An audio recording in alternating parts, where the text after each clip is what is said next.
আসসালামু আলাইকুম। আমরা এসএসসি 26 ব্যাচকে টার্গেট করে ভিডিওগুলো বানাবো। তোমাদের তো কয়েকদিনের মধ্যেই এসএসসি পরীক্ষা, তাই না?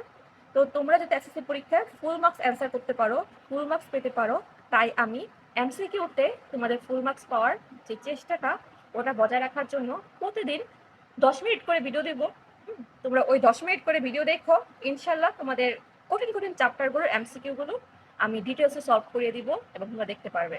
তোমরা যদি শর্টে দেখে থাকো তাহলে অবশ্যই ফুল ভিডিওটা দেখার জন্য ইউটিউব চ্যানেলে যাবা এবং অবশ্যই সাবস্ক্রাইব করবা, কারণ আমার একেবারে নতুন চ্যানেল, তো এখনো 1000 সাবস্ক্রাইবার পূরণ হয়নি, তো একটু তোমরা দয়া করে সাবস্ক্রাইব করে দিও, ঠিক আছে? আর আমি প্রথম প্রথম বানাচ্ছি ভিডিও, তাই একটু যাতে আমিও নার্ভাস আছি, তাই তোমাদের যদি একটু বুঝতে সমস্যা হয় অবশ্যই একটু কমেন্ট করে জানাবা যে বিশ আমার এই জায়গায় বুঝতে সমস্যা হয়েছে, ঠিক আছে? তো আমি একটু আগে একটা ভিডিও করেছিলাম, ঠিক আছে? ওই ভিডিওটা তোমার মনে করো হয়ে গেছে, তো আমি তোমাদের আবারও ওইটার থেকে রিভিউ করে দিই, ঠিক আছে? দেখো, আমরা প্রথমেই দেখবো যে সমকোণী ত্রিভুজ থেকে যে প্রশ্নগুলো আসে এমসিকিউ গুলো ওগুলোর উপর, ঠিক আছে? তো এর জন্য তোমার প্রত্যেকটা সমকোণী ত্রিভুজের আমাদের কি করতে হয়, বাহু বের করতে হয়, লম্ব বের করতে হয়, অতিভুজ বের করতে হয়, কিন্তু আমরা এটা করবো না। আমরা 3-4টা মনে রাখবো, দেন আমাদের আর বের করতে হবে না, ঠিক আছে? যেমন কি আমরা প্রথমটা মনে রাখবো, যদি একটা ত্রিভুজের ধরো লম্ব 3, ভূমি 4 দেওয়া আছে, তোমাকে বললো অতিভুজ বের করতে, তখন তুমি ধরে নিবা যদি 3-4 দেওয়া থাকে অপরটা 5 হবে, ঠিক আছে? আরেকটা যদি ধরো তোমার 1-1 দেওয়া আছে তাহলে অপরটা √2 হবে। যদি ধরো তোমার 1√3 দেওয়া আছে তাহলে অপরটা 2 হবে। যদি তোমার 5-12 দেওয়া থাকে অপরটা 13 হবে, ঠিক আছে? তোমার যে কোনো দুই সাইড দেওয়া থাকলে অপরটা এরকমটা হবে, যে কোনো দুই সাইড দেওয়া থাকলে অপরটা এটা হবে, এই দুই সাইড দেওয়া থাকলে অপরটা এটা হবে, এই দুই সাইড দেওয়া থাকলে অপরটা এটা হবে, যদি এই দুই সাইড দেওয়া থাকে অপরটা এটা হবে, এই দুই সাইড দেওয়া থাকলে অপরটা এটা হবে, এরকম করে এই তিনটাই মনে রাখবা খালি, যে 3-4-5 হয়, হ্যাঁ, 1-1√2 হয়, 1√3 2 হয়, 5-12-13 হয়, ঠিক আছে? দেন আমরা এইগুলো ব্যবহার করে আমাদের সূত্র আছে যেগুলো আমরা কি জানি, সাগরে লবণ অতি, মানে কি সাইন থিটা সমান কি লম্ব বাই অতিভুজ, ঠিক আছে? আর সাইনের উল্টোটাই কি কোসেক, তো কোসেক সমান কি অতিভুজ বাই লম্ব, বুঝতে পারছি তো? দেন কস থিটা সমান কি কস কবরে ভূত অতি, তো কবর কস থিটা ভূত মানে ভূমি ডিভাইড বাই অতিভুজ। আর কস থিটার উল্টোটাই কি সেক থিটা, তো সেক থিটা সমান কি অতিভুজ বাই ভূমি, যে কসের উল্টোটা চলে যাবে। আবার ট্যান থিটা সমান কি তেরা লম্বা ভূত, তেরা লম্বা ভূত মানে কি ট্যান থিটা সমান কি লম্ব বাই ভূমি, ঠিক আছে? এবং কি ট্যানের উল্টাটা কি কট, তো কট থিটা সমান কি ভূমি বাই লম্ব। এতটুকু আমরা বুঝতে পারছি, পারবো এতটুকু করতে? আচ্ছা, ঠিক আছে। তাহলে ধরো তোমার সাপোজ দেখো কি দেওয়া আছে, 3-4 মানে কি লম্ব 3 দেওয়া আছে, ভূমি 4 দেওয়া আছে, অতিভুজ করতে একটা আমরা মনেকটাকে দেখলাম, যদি 3-4 দেওয়া থাকে অপরটা কি হয়ে যায় 5, ঠিক আছে? করা লাগবে না, কিন্তু আমি বারবার বলছি তোমার করা লাগবে না, জাস্ট মনে রাখবা 3-4 অপরটা কি হবে 5, 5 এটা বসালাম।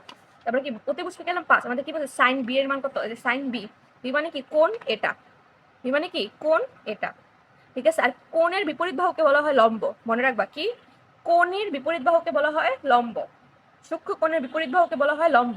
তোমার বি কোণ দিত, তো বি কোণের বিপরীত বাহুকে তুমি লম্ব ধরবা, যদি তোমার সি কোণ দিত সি কোণের বিপরীত বাহুকে তুমি লম্ব ধরবা, ঠিক আছে? বুঝতে পারছি? আমাকে কি দিয়েছে কোণ বি, তো বি কোণের বিপরীত কত 4, তো লম্ব কত 4, আর অতিভুজ কত 5, তো সাইন মানে কি লম্ব বাই, এই যে সাইন মানে কি লম্ব বাই অতিভুজ মানে কি 4/5, ঠিক আছে? পারবো এরকম করে সবগুলো করবা। আমি তোমাকে দেখাই দিলাম না আরগুলো, যে সমকোণী ত্রিভুজের গুলো আর দেখাই দিলাম না, ঠিক আছে? আচ্ছা, এরপরে একটা এমসিকিউ দেখো, যেটা আছে কি তোমার এই যেটা ওই একটা ইউনিক, যে এদিকে তো একটা সমকোণী ত্রিভুজ পুরো দেওয়া আছে, দেওয়ার পর তোমার কাছে ট্যান থিটা কট থিটা কত, তোমার এদিকে সবগুলি মান বের করার কোনো দরকার নেই। তুমি কি জানো ট্যান থিটা সমান কি 1/cot, ঠিক আছে? যদি বিপরীত দুইটা দেওয়া থাকে তখন তুমি একটাকে ভাঙাবা, ট্যান থিটা সমান কি 1/cot, তাই ট্যান থিটা সমান 1/cot, আর cot theta cot theta, cot cot কাটা 1 তো 1, পারবো? বুঝতে পারছি যে পুরো অঙ্ক আমার করা লাগছে না, তোমাকে কনফিউশন করার জন্য পুরো অঙ্ক দেওয়া থাকবে, তোমাকে কনফিউজ করার জন্য, তুমি পুরো অঙ্ক করা লাগবে না, ঠিক আছে? এরপর একটা প্রশ্ন আছে, অনেক মজার প্রশ্ন, এটা হয়তো বা কেউ বুঝিয়ে করা যায় না, আমি তোমাকে বুঝিয়ে দিচ্ছি। দেখো, এটা বলে কি মুখস্থ করে না, মুখস্থ করা লাগবে, তোমাকে বুঝিয়ে দিচ্ছি। এটা কি বলছে, দুটি সমকোণী ত্রিভুজে যে কোনো একটি সূক্ষ্মকোণ সমান হলে তাদের ভূমি ও উচ্চতার অনুপাত কিরূপ হবে, ঠিক আছে? এটা আছে, এটা যদি আমি করে, আচ্ছা ধরো দুইটা সমকোণী ত্রিভুজ, তাই দুইটা সমকোণী ত্রিভুজ আঁকলাম, এটা একটা সমকোণী ত্রিভুজ আঁকলাম। আচ্ছা আমি আবার আঁকিয়ে আঁকিয়ে এটা করি, ঠিক আছে? দেখো এই যে এই যে একটা সমকোণী ত্রিভুজ আঁকলাম, ধরে নাও সমকোণী ত্রিভুজ এটাই। এই যে একটা সমকোণী ত্রিভুজ আঁকলাম, আরে সুন্দর হচ্ছে। আচ্ছা ধরো এটাই, ধরো এটা একটা সমকোণী ত্রিভুজ, এটা একটা সমকোণী ত্রিভুজ। আমরা কি জানি সমকোণী ত্রিভুজের এই কোণটা 90 ডিগ্রি।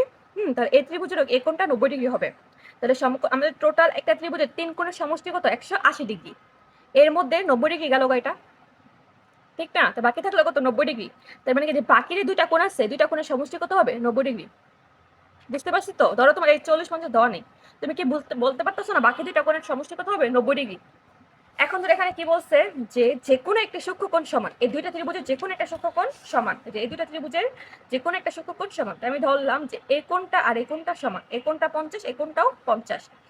তা আমরা একটু আগে কি পাইলাম যে এই দুটো কোণের সমষ্টি 90 ডিগ্রি। তো ওদিক থেকে যদি আমি 50-কে মাইনাস করে 40, তো এই কোণটা সমান সমান কি 40 ডিগ্রি, ঠিক না? 40 ডিগ্রি। তো আমি যদি এটাকে 40 ডিগ্রি হয়, তাহলে আমরা কি দেখতে পাচ্ছি? দেখো এই কোণটা কি সমান কি পাবে? 40 ডিগ্রি। এখানে এটা 90, এটা 90, এটা 50, এটা 50, এটা 40, এটা 40। তো এই দুটো ত্রিভুজের তিনটা কোণ কি সমান? তা আমরা কি জানি, যদি কোনো দুটো ত্রিভুজের তিনটা কোণ পরস্পর সমান হয়, তাহলে কি ত্রিভুজ দুটি সর্বসম। আর সর্বসম মানে কি? তার বাহু, কোণ সবকিছু সমান হবে। ঠিক আছে? তো এদিকে কি বলেছে আমার, যে ভূমি ও উচ্চতা অনুপাত কত হবে? ভূমি ও উচ্চতা অনুপাত সমান হবে। সমান সমান জিনিসের অনুপাত কত? সমান। ঠিক আছে? পারবো? বুঝছি। আচ্ছা যাই হোক, 10 মিনিটের বেশি ভিডিও আমি দিতে পারবো না, কারণ কি 10 মিনিটের বেশি ভিডিও দিলে আমার ওই যে মানে আমি যেটার মধ্যে এডিট করি ওইটা এডিট হয় না, বুঝছো? এর কারণে 10 মিনিটের বেশি ভিডিও দিতে পারবো না। তাই আজকে 10 মিনিট পর্যন্তই দিব। হ্যাঁ, তুমি একটু কাইন্ডলি একটু কনসিডার করে নিও তোমরা। আচ্ছা, এরপরেরটা তোমরা দেখা তোমরা বাকি সবই মানে সেম সেমই। লম্ব ও ভূমি কেমন হবে? আচ্ছা, এদিকে একটা প্রশ্ন আছে। কোন সমকোণ ত্রিভুজের ভূমি ও অতিভুজের অন্তর্গত কোণ 60 ডিগ্রি। আচ্ছা, ভূমি ও অতিভুজের অন্তর্গত 60 ডিগ্রি। আচ্ছা ধরো একটা সমকোণী ত্রিভুজ, যে সমকোণী ত্রিভুজ একটা আঁকা আছে, এটা হলো ভূমি, এটা কি অতিভুজ। এই কোণটা হলো 60 ডিগ্রি, ঠিক আছে? এই কোণটা কি 60 ডিগ্রি। তাহলে এই কোণটা কি 30 ডিগ্রি, কারণ কি এটা তো 90 ডিগ্রি। তো বাকি দুইটা কোণের সবচেয়ে 90 ডিগ্রি। তো এটা যদি 60 হয়, তাহলে বাকি থাকবে কি 90 বিয়োগ 60 সমান 30 ডিগ্রি। কারণ তোমরা কি একটা জিনিস জানো, কোণের বিপরীত বাহু বড় হয়। যদি বড় কোণের বিপরীত বাহু বড় হয়, বড় কোণের বিপরীত বাহু বড় হয়, আর ছোট কোণের বিপরীত বাহু ছোট হয়। তো এটা কি লম্ব?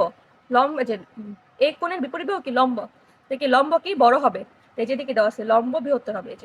এই যে আমি তোমাকে এই প্রশ্ন দেখাচ্ছিলাম, হয়তো তোমরা দেখতে পারো যে নিচে কোন সমকোণ ত্রিভুজের ভূমি, যে কোন সমকোণের ভূমি ও অতিভুজের অন্তর্গত কোণ 60 ডিগ্রি, তাহলে লম্ব ও ভূমি কি রূপ হবে? ঠিক আছে, এই প্রশ্নটা দেখাচ্ছিলাম। এটা কি হবে? লম্ব বৃহত্তর হবে। কেন বৃহত্তর হবে দেখা দিয়েছি, ঠিক আছে? দেখেছো না?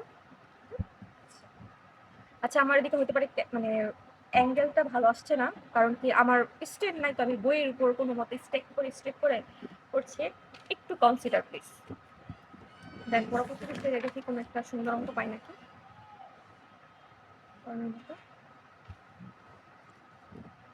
আচ্ছা, যে এগুলো আছে, এগুলো আছে।